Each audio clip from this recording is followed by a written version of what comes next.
From deep in the heart of Central Texas, it's the Best of the Outdoors podcast.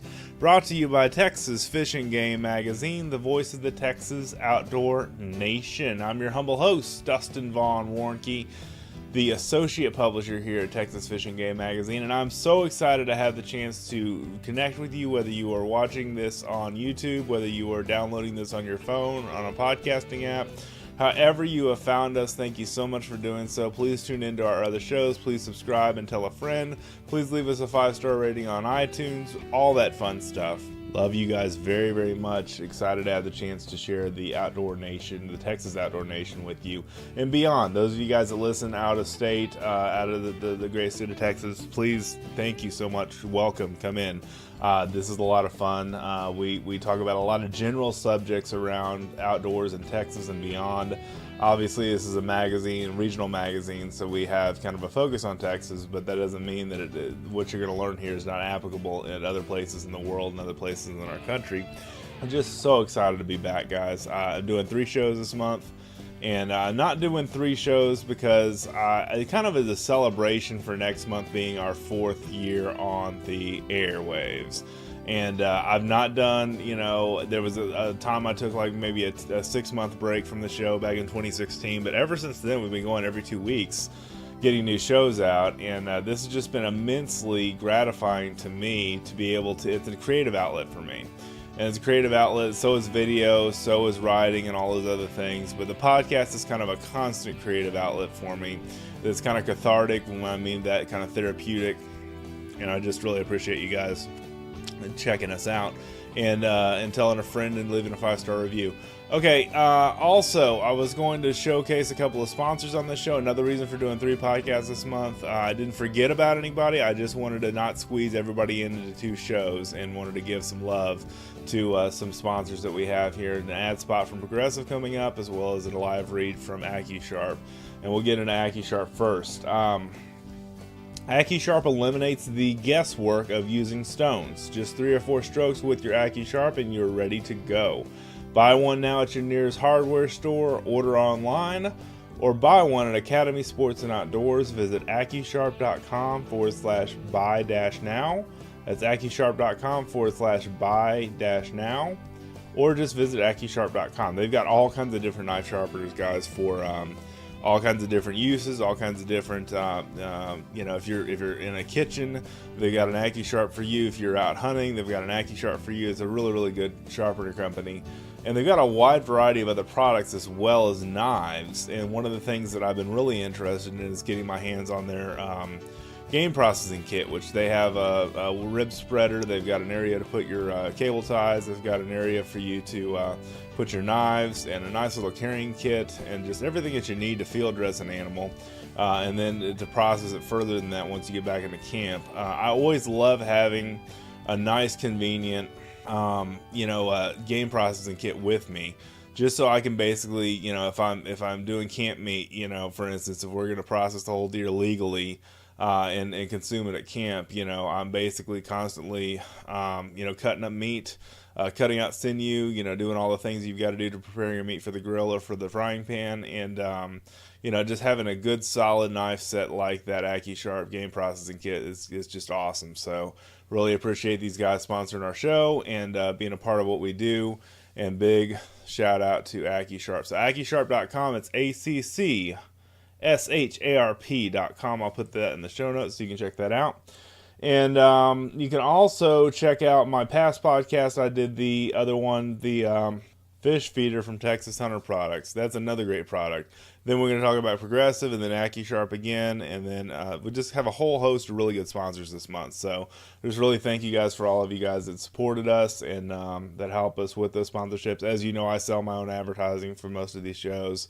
So it's just one of those things that's constantly taking off with the podcast growing and new people listening and all that other stuff. So if you've not done so already, like I said before, tell a friend, give us a 5-star rating review so other people can find us on the airwaves of digital world of podcasting. So next up is a ad spot that I don't have to live read from Progressive, and I think you'll really like it. This is another funny one that I've enjoyed, and I think you will too. Here we go. Okay, here we go. Now put it in reverse. Got it. Now forward. Okay. Reverse. Now turn the wheel. Alright. Turn the wheel! No! Reverse! Left or right? Reverse! Slow the down! Don't kill it! Kill the motor! There's a reason they say curse like a sailor. I said reverse! Many reasons. Progressive's boat insurance has you covered. Quote today at Progressive.com. Progressive Casualty Insurance Company and Affiliates. Well, we're doc now. I know the language is a little more colorful than most of my other stuff on the podcast and my YouTube channel and the writing stuff that I do, but those are they kind of give me a chuckle every time I listen to them. So anyway, Progressive Insurance, our other sponsor for the podcast, Progressive.com. That's Progressive.com. All right, jumping right in, getting in with Dustin Ellermann, having an awesome podcast with him today. I sat down with him, and it's Friday before I'm releasing this on the following Thursday. So this is last Friday when you're hearing this, and or last Friday when we're recording this, and then the following Thursday when you're hearing it. Dustin Ellermann, like I said, Top Shot Season 3 winner, very good tactical instructor, very good on self-defense, very good on 3-gun and a lot of other competition runs that he does, and just has a marksman camp. I mean, a camp where he teaches marksmanship and shooting skills and those kind of things to kids, and as well as the parents, if they want to participate, they can learn a lot of stuff too, and we'll talk about that here on the show. But just the basics of some tactical stuff. I just wanted to talk about tactical stuff this time of year because the weather's nicer. We're getting out. It's not too blooming hot yet in Texas, and we're getting out there in the shooting sports and stuff like that and having fun now that it's not so dad blame cold anymore. And it's not so so hot either, so this is kind of a good time to get you and your family outdoors shooting. And so here's my interview with Mr. Dustin Ellermann, Top Shot Dustin, as they call him on social media.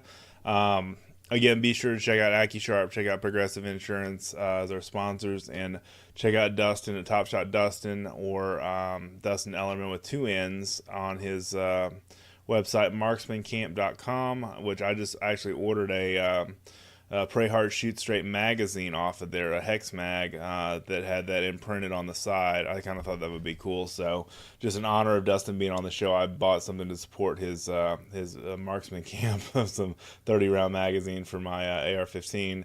And then he's got one with the Second Amendment on it. They got a lot of cool gear, a lot of cool outdoor stuff that you can buy at marksmancamp.com. So be sure to check that out. I'll mention that at the end of the show as well. So thank you guys. Here we go with my interview with Dustin Ellermann. Joining me on the phone, the other Dustin, brother Dustin of Texas Fishing Game, Dustin Ellermann. How you doing, Dustin? Pretty good. How about you, man? Man, just staying active and just constantly. It's fast and furious life in the fast lane over here for me and you both, I guess. Yeah. You just finished your last marksman camp. Tell me something about that. Yeah. So, well, we run them in the seasons in the spring and fall, and so the last one was this last weekend, and it was just a great season. You know what I'm seeing time and again is we have the best kids and parents that come out here. That's so cool. Because you're getting those kids that are, you're getting kids that, well, they have good parents because the parents, one, they pay for them to come, but then 2, they come with them to experience with them or just bond with them, spend time with them, and so we see some of the coolest kids out of it. But I mean, we have a blast. You know, we're going down the zip line at night with paintball guns, throwing tomahawks, and ending on the 50 BMG, and lots of just Top Shot style challenges in between. It's a lot of fun. And just to remind folks, Dustin Ellermann, winner of Season 3 of Top Shot back in 2012. Can you believe it's been 7 years now? Oh, man, yeah. Crazy. I got a constant reminder because I have a 7-year-old who my wife came out there, for the last episode, she was pregnant with her. So wow. That's how I date the show. You date the show on that daughter. Oh, my gosh, that's funny. And what an intense showdown that was with, I forget who you competed with. Y'all are friends now, I forget. Yeah, Mike Hughes. Mike Hughes, he's that's right. Owner of Next Level Training that makes all those cool dry fire training aids and such. So yeah, you told me about that at the podcast we did back at SHOT Show, and I think that's kind of cool to have, because he was at the show, correct? Oh, yeah, he's always there. Cool. Good deal. I know, and then I got to meet with you. I didn't talk about this on the shows we did back then, but I got to meet Gabby What was her last name? Forgive me. She's a Top Shot shooter. Franco. Gabby Franco. Yeah, that I really enjoyed, because I've watched her on not only just Top Shot, seasons when the Top Shot was still on, but I would watch her all the time. I always follow her on YouTube and elsewhere, wherever she's doing social media stuff and Instagram and stuff like that. And it's just kind of cool. Like, I know that girl, I met her, so it's kind of neat. So that's kind of neat. But so today I just wanted to talk to you real briefly about tactical, how to get started in tactical shooting, tactical training. I mean, you do a lot of drills and runs and all kinds of different things that are really unique but really common in the tactical world in a lot of ways. Just unique to me because I don't do this stuff every day. Gotcha. Yeah, and I compare myself to some of the other guys that are really experts and really teach, and so then I feel like I don't know as much, but you know enough, sir. You know enough. So yeah, no, that's cool. Yeah, I guess what I see the most is when I do personal private pistol lessons with folks, and if you're coming off of a static, I guess. Okay, see, I shoot at camp here on my own place, and so I can do things that a lot of people can't do. I mean, some of my YouTube intro videos, I'll just be pulling drive-bys from my Humvee or Deuce and a Half or Ranger, and just be driving by the berm and just blasting away and seeing what you can hit. And I shoot at night, and that's something else that we've started incorporating on our marksman camps, especially the teen one. Actually, it happened spontaneously. It got too dark. Well, I'm like, well, heck, you guys are older, and we got red dots on these rifles, and I got the Humvee back there with a light bar. Let's just light this thing up and keep shooting. Everybody's like, that was awesome. I was like, oh, y'all don't get to normally do that. And so it's like second nature to you. Oh my gosh. Yeah. It's just like, I mean, we shoot suppressed so we don't wake up the neighbors, and we can go play if we want at night. And so, seeing that, and for normal people, especially if you have to go visit an indoor range, I hate those places because just the concussion from a regular handgun when you're shooting in a stall is uncomfortable, but at the same time, it's good training, because if you had to use your handgun in a defensive situation, for me, who's used to using outdoor, when I'm indoor, it's like, concussion off the walls in a hallway, that's not fun. Right. Anyway, tying that all back together is the way normal people just shoot at a range. They're going to top off their mag, and then they just hold their handgun up there, and then just print holes in paper. And so while that's some training, marksmanship style fundamentals, I suppose, it's a long way off from real world defensive, shooting and moving, and you're drawing, and checking your situational awareness all around and all that jazz. And so a good thing to do is just try to incorporate more. And I mean, it can start from a lot of ranges don't even let you draw from a pistol. That's true. One of the ones I go to is like that, Dustin. Handgun, for sure. handgun, from a handgun. I know what you mean. The holster, that's the word I'm trying to say. I know what you mean. Yeah, I went to the H. I got a handgun instead of holster. Anyway, so you have to incorporate a lot of those things to really, get a tactical sense of training. And so if you don't have, just off the drawn from a holster deal, if you can't do that at the range, of course you can do it at home too. But then you have to just remember to do that as well. So I'm a big proponent of dry fire training, and so we talked about MyQs, the next level training stuff. That's a dry fire gun completely, but that has a laser indicator. But you can do that with your own handgun as long as you're safe, and just set some time aside to just practice different drills. And heck, while we're even on that, we actually sell a deck of dry fire training cards with different ideas on our store at marksmancamp.com. Oh, cool. And so you don't know what to do because you're just clicking your trigger at the same spot on the wall like you always done. It's like, well, this will give you different ideas of try with some fake reloads or reload your magazine, or try it from this position, or do it at night, or now only left-handed and you're clearing the corners and using a flashlight, different things like that. Yeah, I understand that. And so it's marksmancamp.com, you said? Yeah.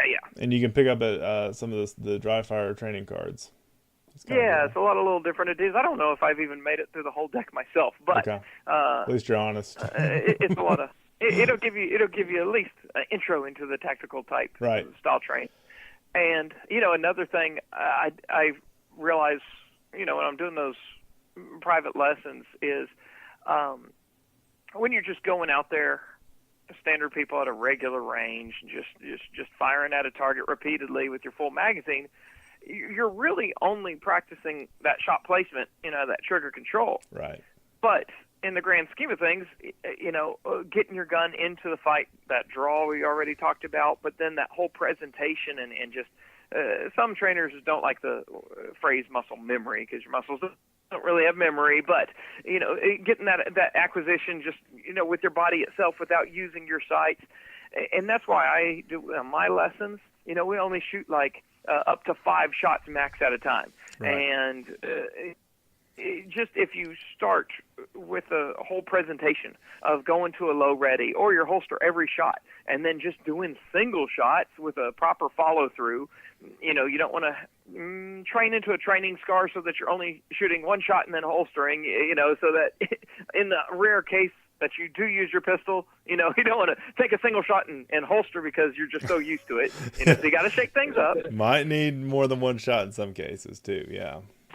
Dude, I've heard the crazy, it's been a while, but just talking about training scars, is there's a story that this police officer was in a vehicle shootout, and he didn't make it. Wow.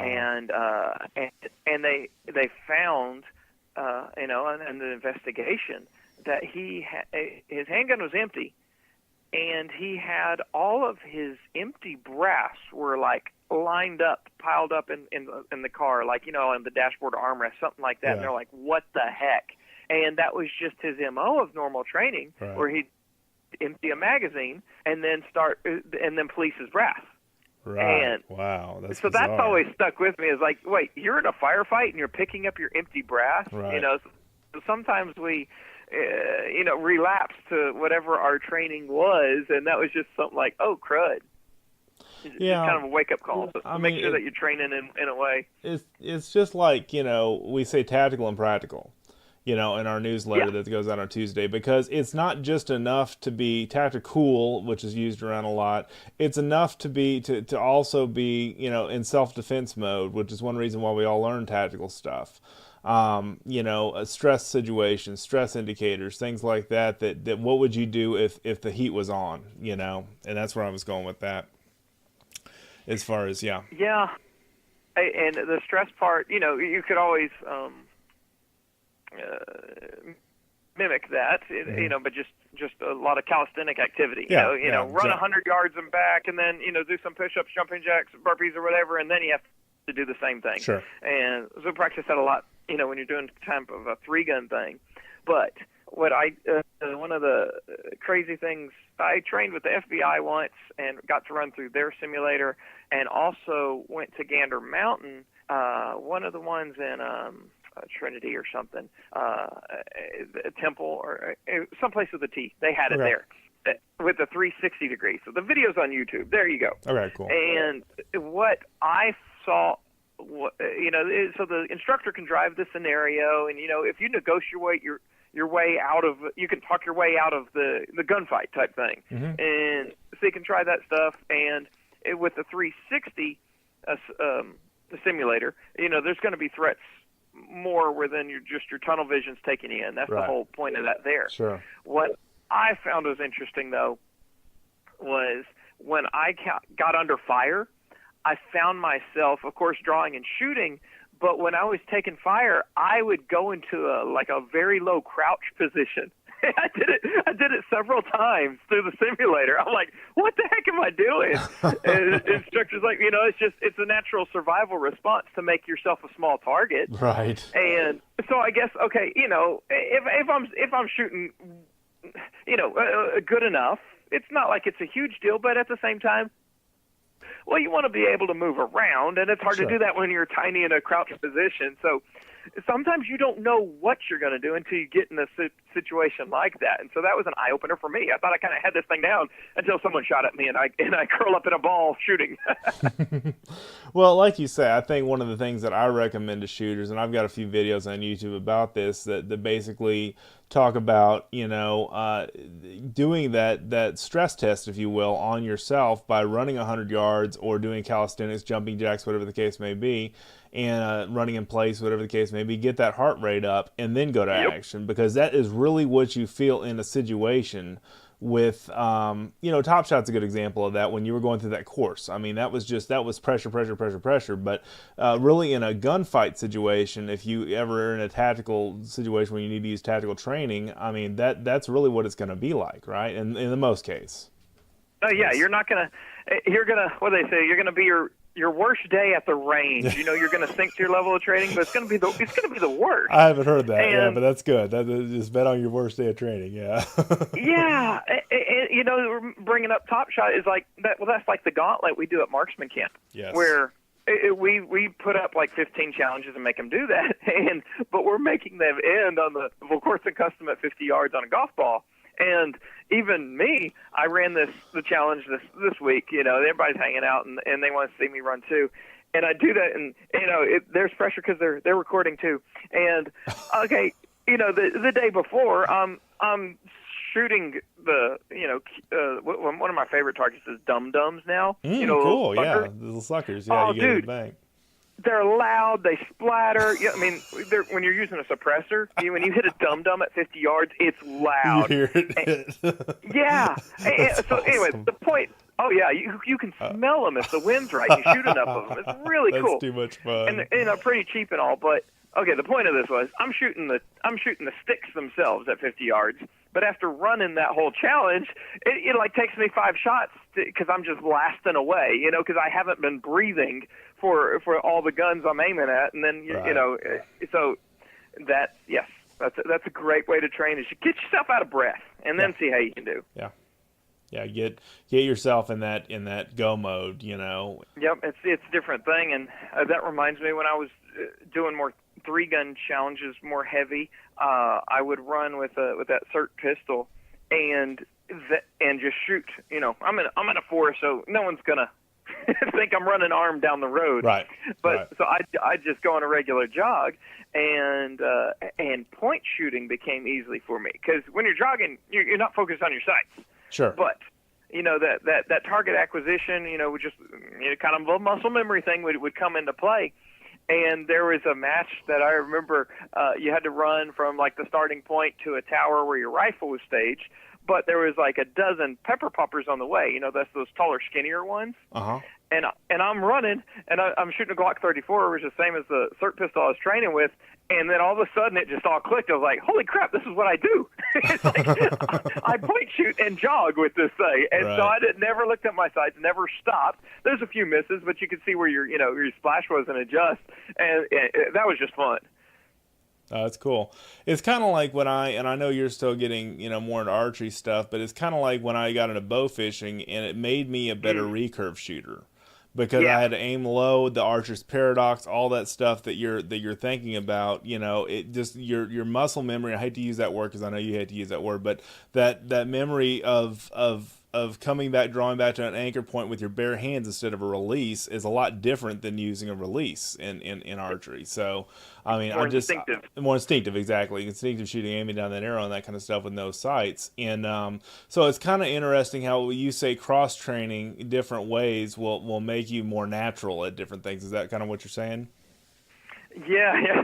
You bring up the instinctive shooting. I was shooting off the trampoline a while back. Yes, I remember that video. Yeah. So next, since you brought up archery and instinctive, I'm going to see if I can do it with a recurve off the trampoline. Cool. Yeah. Perfect. You know how to shoot a recurve, but yeah, that's wild. That would be so cool to watch too. I can't wait to see that video. I can't wait to try it, but yeah, we'll get it out there. If it never comes, I either forgot, got too busy, or failed. You can private message it to me, Dustin. So. Oh, okay. Oh my gosh. No, it's funny, but it's one of those things where the more you do something, the more comfortable you get, and that's what the whole idea behind tactical training. Is that correct? As far as it mattering the most when somebody's life is in the helm, I guess, if you will. and danger. Yeah, and shooting is a perishable skill. Yes. So don't use it, you lose it. Yep. You got to. They say like a percentage point a day, and so if you haven't been to the range in 30 days, a month, you're already only at 70%. If you only qualify and train twice a year, like they say, some cops even that's as much as they shoot, you're already at 0% at that point. So. Right. Got to stay on top of it, and you don't have to be at a range. We brought that up earlier. Just dry fire training is almost better training at times because you don't have that psychological recoil and the explosion going off in your hand that makes you a poor shot at times, and you can just focus on that break. And something else is just shooting at least moving a little. In the defensive world, it's called getting off the X, and just. Even if when you draw or if you go to a reload or change your malfunction, you just take a big side step. I've read several stories of that, saving officers' lives just because they stepped to the side once they saw the threat and that bullet went right by right where they were standing. Whoa. That's solid. That's just good general training as far as self-defense. It's just avoiding the offense, I guess is the best way to say that. Yeah, just a simple size. And so my theory is most people are right-handed shooters, right? Yes. Okay, and if you think about criminals, hopefully they're a bad shot. But when you're a bad shot and you jerk that trigger for a right-handed shooter, where's that bullet go? If you jerk that, it goes. If you jerk it, it goes. Low left. The low left. I was just going to say left, but I wanted to answer it accurately because accuracy is everything, So. Yeah, so anytime someone says, "Man, my gun, I just can't adjust the sights any more low left," I just kind of laugh. It's you, dude. It's a user error at that point. Yeah. You've taught me many things that are my user error. There. So yeah, exactly. Yeah, so my point is, if most people jerk the trigger low left, so what that bullet's going to go to to my right. Right. As I'm on the offense, standing at a threat or defense, and so it just naturally, and since I'm right-handed, I just always practice taking a big step to the left. Hopefully, I'm getting away from them as they jerk the shot, and hopefully they're right-handed, and I'm not stepping into it. Anyway, that's my theory, and I'm sticking to it. Well, you kind of take a gamble because they say 25% of people are left-handed, but I mean, in a situation like that, I think to just step out of the way anywhere, you'd probably be in better shape than just standing there and waiting for the bullet. Just move to cover, or better yet, don't get in a gunfight. Don't get in a gunfight at all. Exactly. And if you're a police officer or something like that, that's kind of hard to do sometimes to not do. Is get in a gunfight, but it's just it goes back to what we were taught in CHL class or concealed carry class or open to carry class now is just to avoid the threat to begin with. You don't have to use the gun unless you're absolutely required to use it. But the thing is, Dustin, I remember going and buying one of my first handguns, and the guys at the gun shop up in Colleen, Guns Galore I think is what it's called. Anyway, it's a local gun shop up here. It's got thousands of guns in it. And they would always throw something at me, while I had my back turned. And they said, that's how quick you got to be. That's how quick you've got to make that decision and be ready to be in action. And that's a lot to think about in one instant, So. It is. And, but that's that situational awareness. Right. So it's kind of like, why is that guy putting something in his hand? And then, so Right. expecting them to being throw it aware at you that you're going to be turned. expected. Yeah, you expect it to. Yeah, exactly. Expect the unexpected. That's good. So that's good. Keeping your head out of your phone sometimes and all that. We all could use that sometimes. I know I can. Yeah. So use that reminder, not to be, situational awareness. And there's a Vietnam veteran that I've got on a YouTube video of it. Had a near-death experience. I've told you and many people about it. Steve Gardapian. Yep. He was a scout helicopter pilot. He'd fly Loaches and Hueys in Vietnam and has several silver medals of valor and all kinds of different awards and everything. And I looked him up the other day and I said, I had no idea you had this many war hero awards. And he's very humble about everything, but he's got a bunch. But anyway, his whole joke when we're fishing is situational awareness. And I think about you when he says that because I'm like, that's something like Ellermann would say, so, but it's true, it's true. Situational awareness. So it can save your life. Yeah, it can save your life. Exactly.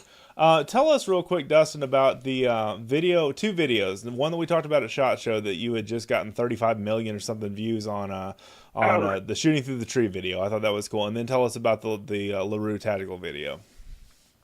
All right, so I just did a little experiment for my own sake because I've shot different trees in the past, and of course, it even depends on the season of the year on how dense they are. Sure. And I just wanted to see ballistic penetration.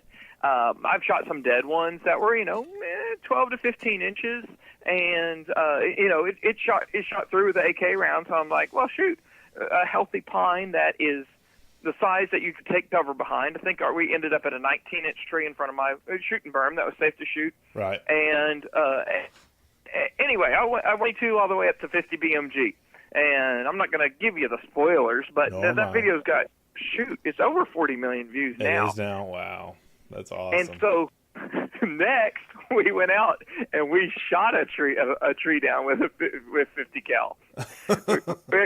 We brought two rifles because we didn't want to overheat them. Right. And so I won't spoil it and tell you how many rounds it took. But did you see it? Do you I haven't seen that video. No, I need it. So what would your guess be? I'd be lying if I told you, man. I would just say a bunch.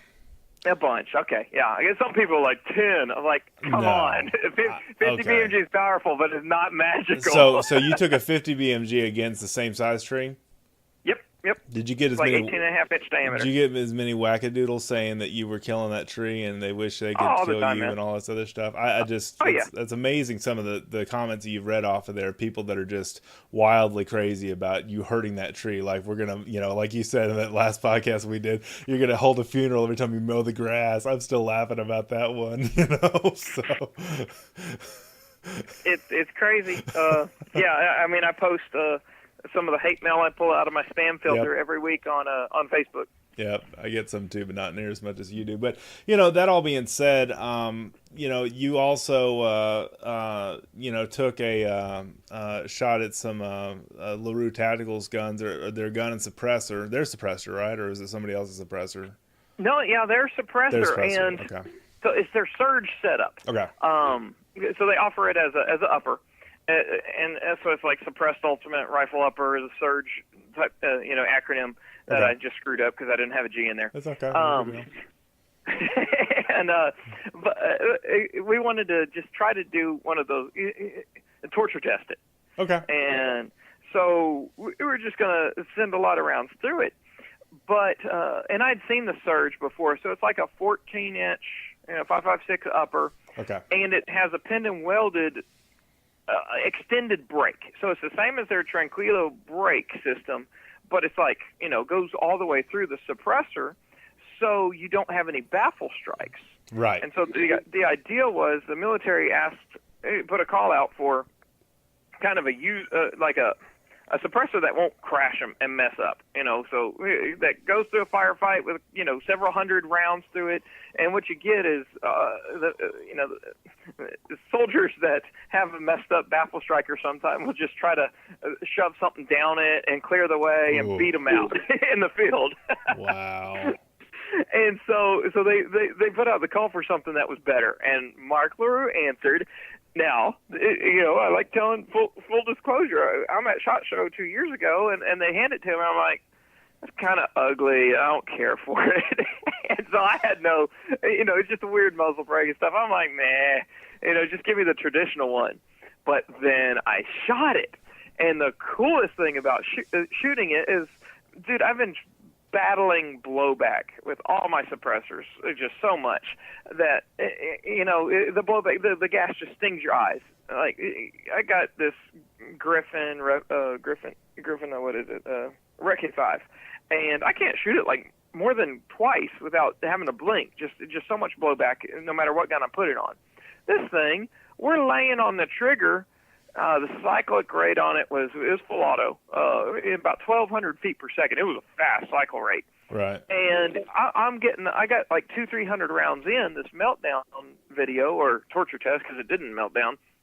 And I'm like, I haven't had to even blink yet. This sucker is working. And so we back to back put 1,000 rounds through it. I had one malfunction that was a magazine-related one because just a round jumped up too early and tried to kind of double feed in there. Yeah, it cooked off, right? Am I saying that right? Okay, if you're counting the cook-off. Okay. I just counted that as a barrel band too high. Never mind. Wrong one. Yeah, I watched your video. I'm just saying. So, and it's nothing else. You're brutally honest. So that's what I like about you. Yeah, the cook-off was well, that was just that happens if you leave something in a rifle that has reached that temperature. Right. We'd stop to spray down the gas tube just because that's kind of they said under their tests, 180 rounds will start to you'll have some sort of malfunction in your gas block or gas tube. Right. So it's like, well, we don't want to shut down a video early just because of the gas tube issue. We want to try to burn the suppressor to the ground, and so I'd stop and cool down the gas tube, and it was just nuts. The thing ran like a top. The suppressor, we had a meter there, and we actually got quieter at the end. We metered it after 1,000 rounds straight with a cherry red hot suppressor. It was still quiet, and then we shot a group with it. Yes. And that was nuts too. The group was like a hair. It was like they shot like a 0.9-inch group before, and I shot a 0.9-inch group after the 1,000 rounds. Well, like it was a 20-minute cool down afterwards. It did have a shift in zero, which, okay, you expect something to happen because we just got the barrel cherry red, so it probably just found a new home. And it was just crazy, man. It was crazy cool because all those there's a couple suppressor video meltdowns on YouTube, and one, it was a Silencer Co. Omega, I think. They had it on a saw, and around the 300 to 400 round mark, it ruptured. Oh, and wow. The 700 round mark, it actually disintegrated, and all that was left was the mount. Holy smokes, that's crazy. So, I was a little nervous doing this. I bet you were.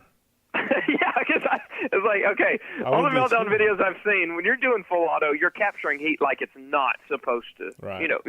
You're not designed to be like that in a suppressor, exactly. No, that's torture. I mean, there's just regular ARs that can't make it over, 400 or 500 rounds of full auto. Right. And we're capturing all that heat, and suppressors do as suppressors do. They kind of send it back into the gun as well. And anyway, so it was cool. Y'all can check it out. And I mean, it's like after that, I was like, I got to get me a Surge rifle now because that was just way awesome. And that's a 223, yeah, or I'm sorry, 5.56, but yeah, similar. Yep. But a small diameter bullet, and I just love how you did like the balloons on the back of the target and stuff like that to see how the penetration and stuff like that would go. Right? You did that too. Oh right? Yeah, that was something else. We didn't. That was actually a failed part of the video. Okay.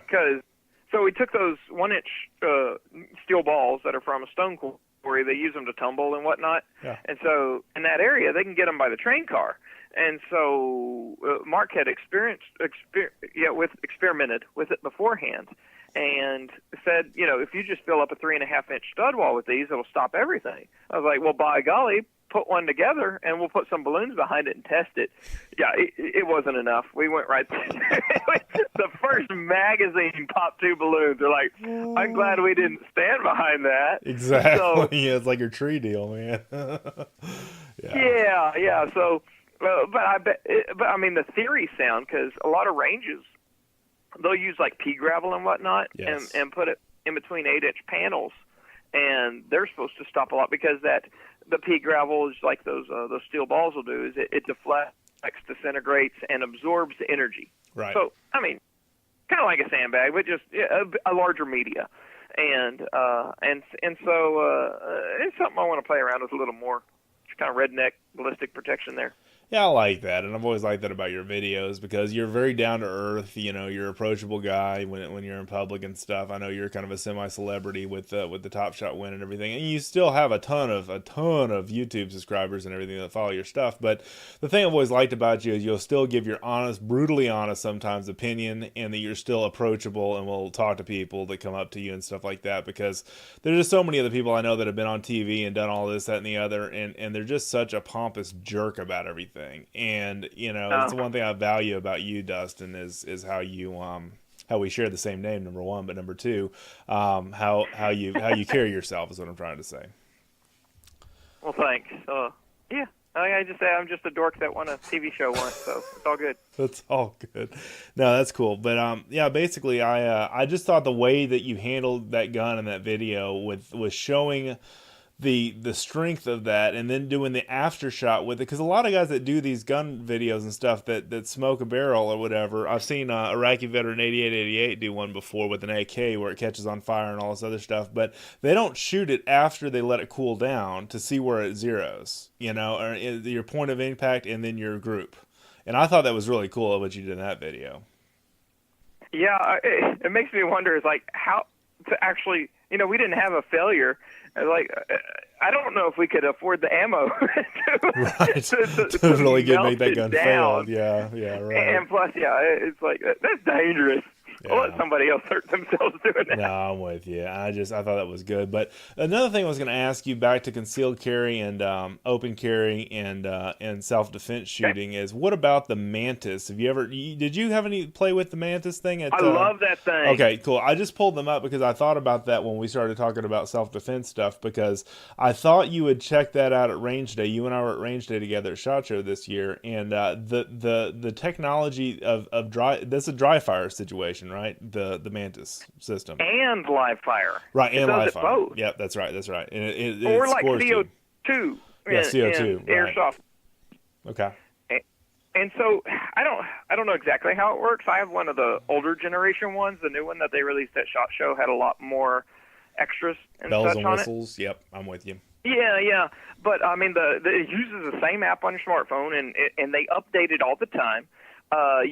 There's like kind of a community social, a feature that, so say you got one, I got one, and we just want to brag about our scores. Right. You have a little scoreboard there, and so it can be like a video game even.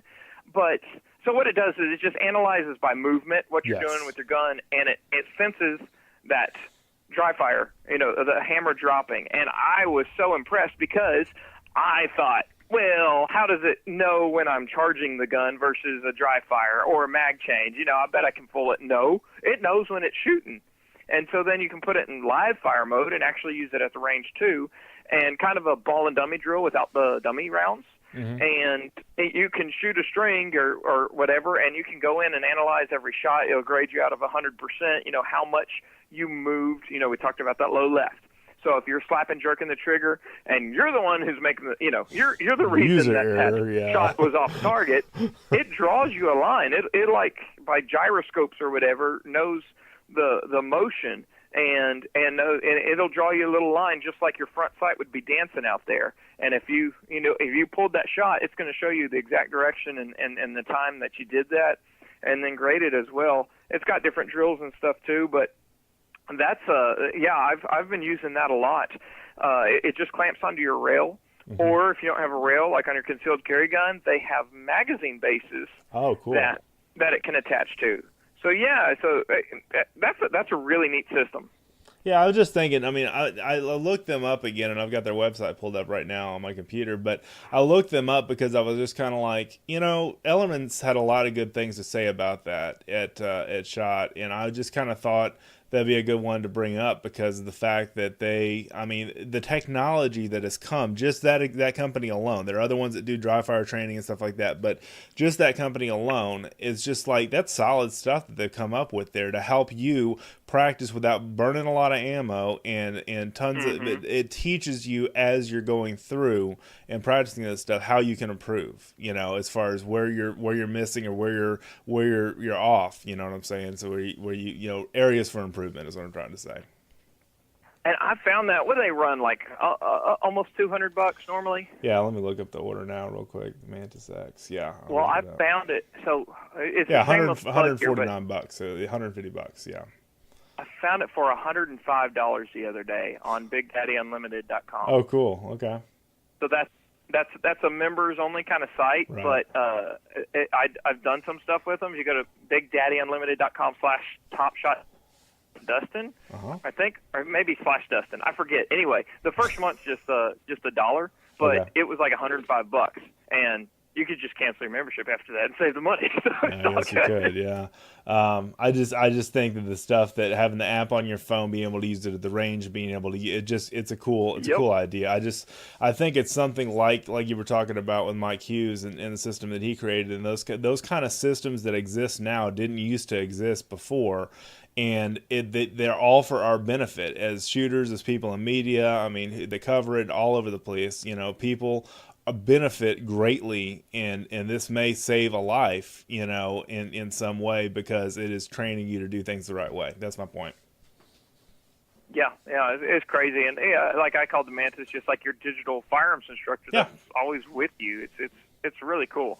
That's good. And then you can, like you said, compare your scores to your friends and stuff like that. I kind of think that's cool. So I'm not doing a commercial for Mantis. I just kind of thought a system like that is really ideal, you know, for dry fire training and for live fire training. And I just thought that was cool when I saw that at SHOT this year. That's all. Yep. So, and it goes on rifles and everything. If folks didn't know that, you can just throw it on. That's cool. That's really cool. So what other, I mean, obviously you can join, you know, there's tactical bays at gun range, like the Best of the West range here that we hold the, you've been there before, Dustin, when they had the Texas Gun Festival there years ago. Yep. We have tactical bays at that range. That's the range I've started going to lately. And, you know, there's 3D gun competitions all over the nation you can get involved in. There's a lot of different things, but I just wanted to give a basic overview of what, you know, what to look for, the things to watch out for, those kind of things when you're tactical training or just getting started in concealed carry, open carry, whatever the case may be, since you're such a, you know, you've got a prowess at that kind of stuff, Dustin. So that's why I wanted to have you on. Well, appreciate it. And, you know, you brought that up. It's just, you know, where to go. Gun guys are great guys. I mean, you can just show up at like a 3-gun match with nothing. Maybe bring some ammo. And these guys will, you know, just introduce yourself, and guys will take you under their wing and walk you through the whole thing and let you borrow their guns all day. Right. And I know my first IDPA match was like that. And IDPA does focus more on tactics where, hey, take cover, and, you know, you got to shoot in tactical order, so make sure everybody gets first before you know, you start shooting any target twice. Yeah. And accuracy counts more than 3-gun, like, you know, spray and pray. And so you just find a local thing and just show up, and heck, you're going to learn something, and it's a great community.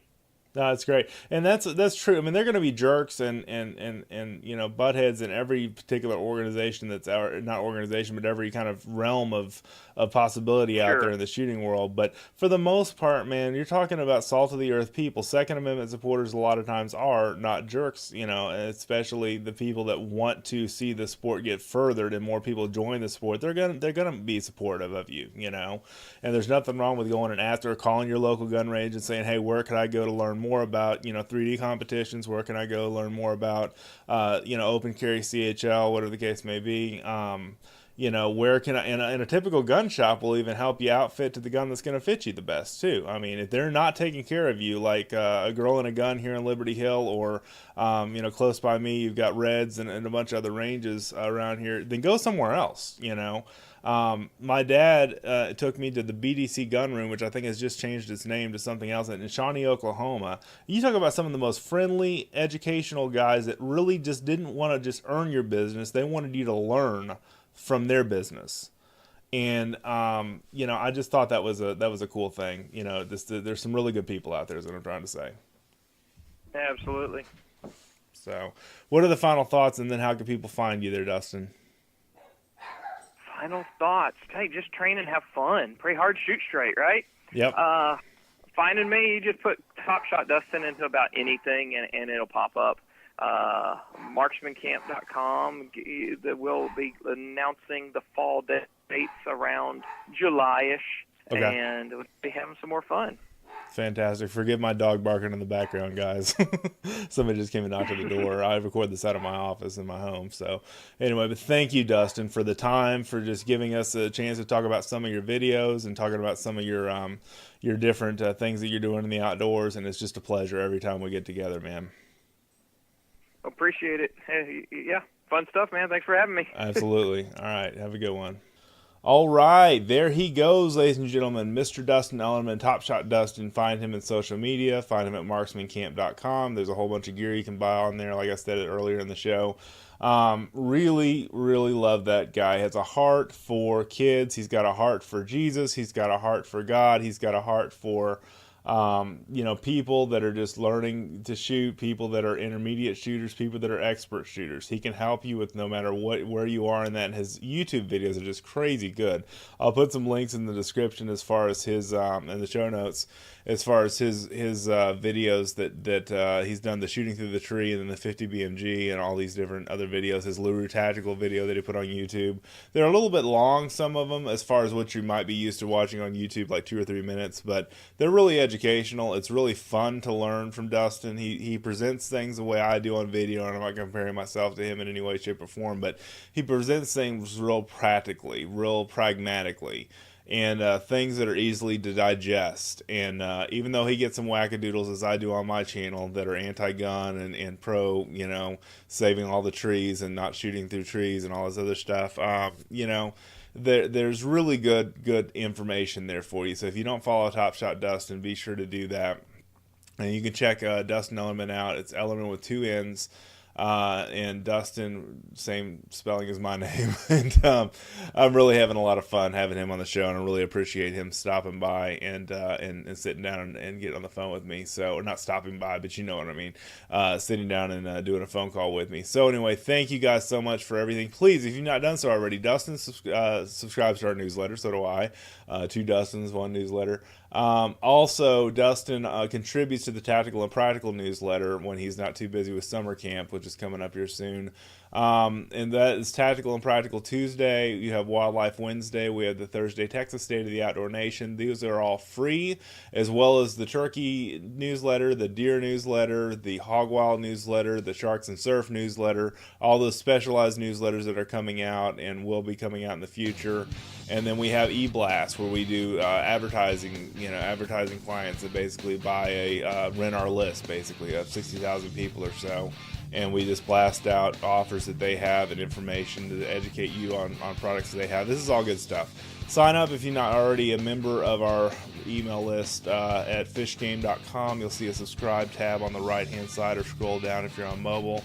Basically just type your name and email in there, and you'll get special offers for things that we have going on here, as well as a newsletter. The newsletters have banners that help our advertisers, all that other fun stuff. So all that stuff is free to you, as far as the newsletter information, the stories, the blogs, all the stuff. The magazine itself is in digital form as well. You can get a digital subscription at fishgame.com, and the fishing game gear section has all kinds of shirts, our fishing shirts. It's got all of our books. It's got all kinds of really cool stuff. And aside from all of that, I was also going to mention the whole magazine is digital as well as in print. And so our digital version is hosted on our blog, which is fishgame.com. There's going to be a paywall in front of it one of these days, but right now you can go in there. As I record this, you can go in there and subscribe and read all the different things, just like you would a blog article. It basically takes it and breaks it down to very easy to read levels, easy to digest levels, where you can read a feature story and all that other stuff. It scales well on your phone. It's a whole lot better than the app that we used to have, and I'm not saying anything about the app company that designed that app for us, but it's just a lot more user-friendly, a lot more easily accessible to get a hold of. So anyway, good stuff there, guys. Good stuff. So thank you guys so much again for tuning in. Please tell a friend. Please leave us a 5-star rating on iTunes or wherever you found the show, Stitcher, Spotify, iHeartRadio. We're everywhere.